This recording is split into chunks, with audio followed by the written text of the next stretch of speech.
حضور نے ارشاد فرمایا آیات المنافق ثلاث، منافق کی علامتیں تین ہیں. جس شخص کے اندر یہ علامات ہوں تو وہ اس نیت سے سنیں کہ آج ابھی اسی وقت میں یہ مصمم عزم کرتا ہوں کہ اپنے سے کھرچ دوں گا ان چیزوں کو، اور اپنے من کو، اپنے اندر کو، اپنے باطن کو ان غلاظتوں سے پاک کروں گا. اور عملی موضوعات پہ بات کرنے کا میرا مقصود بھی یہی ہوتا ہے کہ ہماری زندگی میں سب سے پہلے اپنی زندگی میں اور پھر میرے ملنے والوں کی زندگی کے اندر عملی طور پہ تبدیلی پیدا ہو. تو اس نیت کے ساتھ جب آپ سنیں گے تو اللہ برکت کرے گا. تو سنیے رسول رحمت نے ارشاد فرمایا صلی اللہ علیہ وآلہ وسلم نے کہ منافق کی نشانیاں تین ہیں. ان میں سے ایک اذا حدث کذب، جب وہ بولتا ہے تو جھوٹ بولتا ہے. یہ منافق کی علامتوں میں سے ایک علامت ہے کہ اس کی زبان جھوٹ کی عادی ہوتی ہے. زندگی میں جھوٹ سے اپنے آپ کو بچائیں، یہ زہر قاتل ہے. اندر اجاڑ دیتا ہے، آپ کا معاشرے سے اعتبار ختم کر دیتا ہے اور آپ کی رسوائی کا سبب ہے. دوسرا ارشاد فرمایا وَإِذَا وَعَدَ أَخْلَفَ، جب وہ وعدہ کرتا ہے تو وعدہ خلافی کرتا ہے. یہ منافق کی علامت ہے کہ وہ وعدہ پورا نہیں کرتا.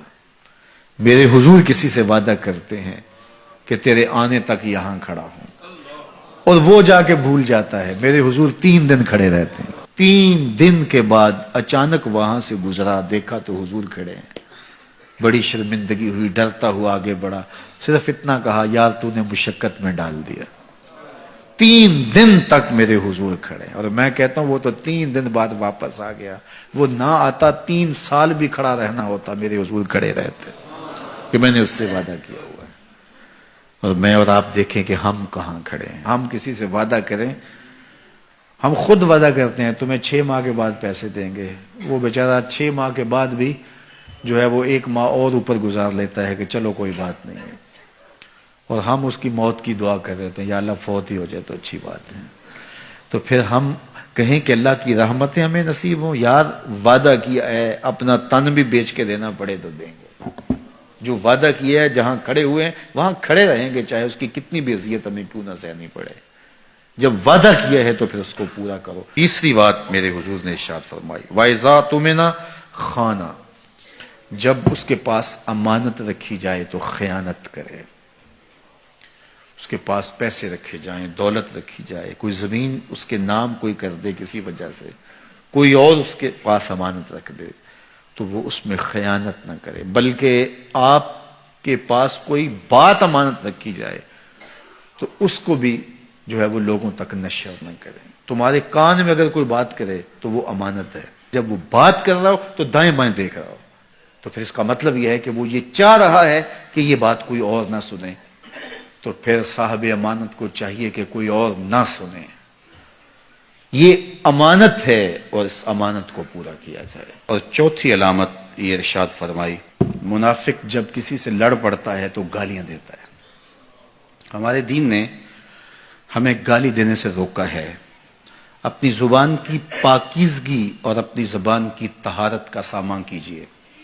آپ کسی بھی حالت میں ہوں، آپ کے اوپر کوئی کتنی بھی زیادتی کر رہا ہو، آپ کو کوئی تھپڑ بھی مار رہا ہو تو آپ اس کا مقابلہ ضرور کریں، لیکن آپ کی زبان گندی نہیں ہونی چاہیے. یہ غصے کے وقت ہی تو انسان کا پتہ چلتا ہے. ظفر سے آدمی نہ جانیے چاہے جتنا بھی ہو، صاحب فہم و ذکا، جسے عیش میں یاد خدا نہ رہی، جسے تیش میں خوف خدا نہ رہا. عیش کی زندگی ہو یا تیش کی زندگی، خوشی کا مرحلہ ہو یا مرحلہ غم ہو، آپ دیکھو نارمل زندگی کے اندر تو آپ معتدل ہوں گے ہی ہوں گے، لیکن جب آپ کا بیلنس خراب ہوتا ہے خوشیوں کے وفور کی وجہ سے، اس وقت پتہ چلے گا. یہ ہے انسان کا امتحان، یہ ہے انسان کی آزمائش.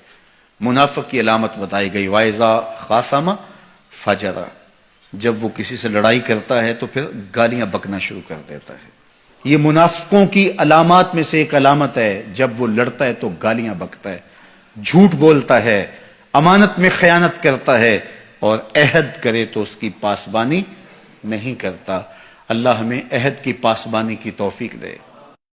فرمایا اللہ اس شخص کے چہرے کو تر و تازہ رکھے جس نے میرے سے کوئی حدیث سنی، پھر جیسے سنی اس کو ویسے آگے پہنچا دی۔